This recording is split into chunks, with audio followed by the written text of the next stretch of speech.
The screaming started before anyone understood what had happened. It was late morning on a job site outside Spokane, where the crew had been clearing fallen branches left over from a storm the night before.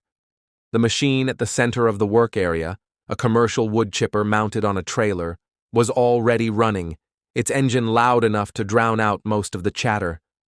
Workers fed branches through the steel hopper, stepping back each time the blades caught and pulled them through. It was a rhythm they all knew well: grab, lift, feed, and wait.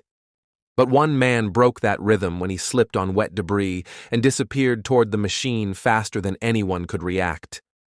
Peter Stumpp had been standing closest to the hopper. He was 43, experienced and careful by nature. But he'd taken one step back on a patch of wet bark, lost his balance, and fell forward. The crew saw him hit the edge of the hopper with both hands as he fought to stop himself from being pulled in. His feet scrabbled against the ground. Someone shouted his name. The machine didn't slow. Its blades gripped the fabric of his pant leg, then the material tore, and Peter felt his body dragged inch by inch toward the spinning knives. He screamed for help, and the crew sprinted toward him. Two men grabbed his arms while another ran for the emergency cutoff. But in the seconds before the machine powered down, the blades chewed through his boot and into the flesh beneath it.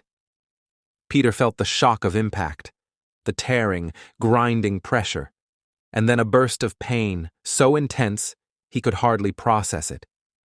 One of his coworkers slipped while trying to pull him free, and Peter's left forearm slammed against the rim of the hopper, giving the machine just enough grip to catch his sleeve. The fabric twisted instantly, winding tighter with each rotation. His arm was pulled toward the blades, and he screamed again, this time more raw, more terrified. When the engine finally choked and died, everything went still, except for Peter's sobbing. Blood poured from his leg and soaked through his shredded pant leg. His left arm hung at an angle that didn't look possible. The men who had grabbed him were white with shock. Someone called 911 with shaking hands, unable to finish sentences. Another worker tore off his jacket and pressed it against Peter's leg, trying to slow the bleeding. Peter kept asking if he still had a foot or if they could see it on the ground. No one answered. The paramedics arrived in under 10 minutes, but to Peter it felt like an hour. He drifted in and out of awareness as they cut away the remaining fabric and wrapped tourniquets around his leg and arm. One of them told him to stay awake, told him to keep talking, told him he had a real chance if they could get him to the trauma center quickly. Peter tried to joke about the pain, but the words collapsed into gasps. He asked whether he was going to lose everything: his job, his limbs, his ability to walk. The paramedic didn't make promises. He simply told him that survival was the first step. At Sacred Heart Medical Center, surgeons examined the extent of the damage. The wood chipper had crushed and torn muscle, shredded soft tissue, and fractured bones. His left foot was almost severed. His forearm had deep lacerations that exposed tendons and bone. The surgeons moved fast. They amputated what couldn't be saved and stabilized what could. They cleaned debris from the wounds, splinters, dirt, and fragments of fabric, then began the long process of reconstruction. Peter drifted under anesthesia while specialists worked to preserve what remained of his leg and arm. When he woke, the room was quiet except for the beeping of monitors. His wife sat beside the bed, holding his uninjured hand. She told him he was alive. She told him the surgeons had done everything they could. Peter looked down and saw his left leg heavily bandaged, ending below the knee. His forearm was wrapped as well, secured in a brace. The shock on his face lingered long after the nurses left the room.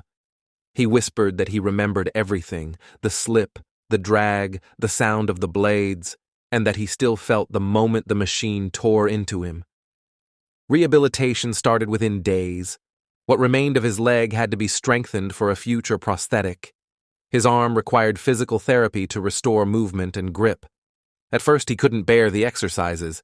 He broke down more than once, overwhelmed by pain and frustration, but the therapists pushed him, reminding him that survival meant more than simply being alive. It meant relearning how to move, how to work, how to trust his body again. Peter tried to focus on the small victories, bending a finger, standing with assistance, taking a single step using a walker. Investigators from OSHA visited the site within the week.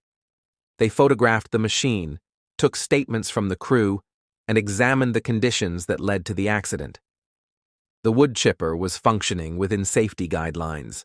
The crew had received training, but the ground was wet, the debris uneven, and the work rushed because of an approaching deadline. OSHA concluded that no single factor caused the accident. Instead, it was a combination of environment, equipment placement, and a slip that could have happened to anyone under the same conditions. Peter struggled with nightmares for months.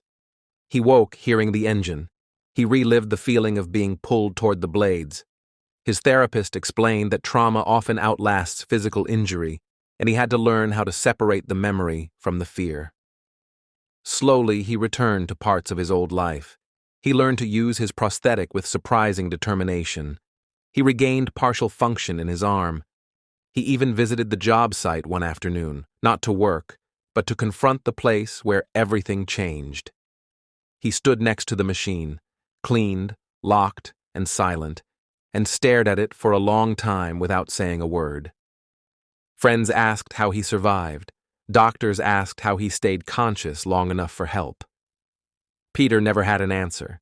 He only said he didn't want to die in the dirt beside a machine he'd worked around for years, doing a job he was good at. His determination to live was the only thing he could clearly remember between the moments of pain.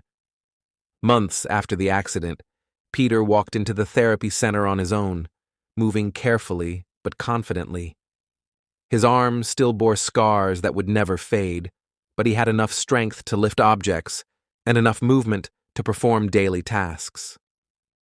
His survival wasn't clean, and it wasn't easy, but it was real. He had been inches from a machine that rarely gave second chances, and somehow he made it out alive. Thank you for listening to Horrifying Survival Stories. Subscribe for more stories of those who faced the impossible and lived.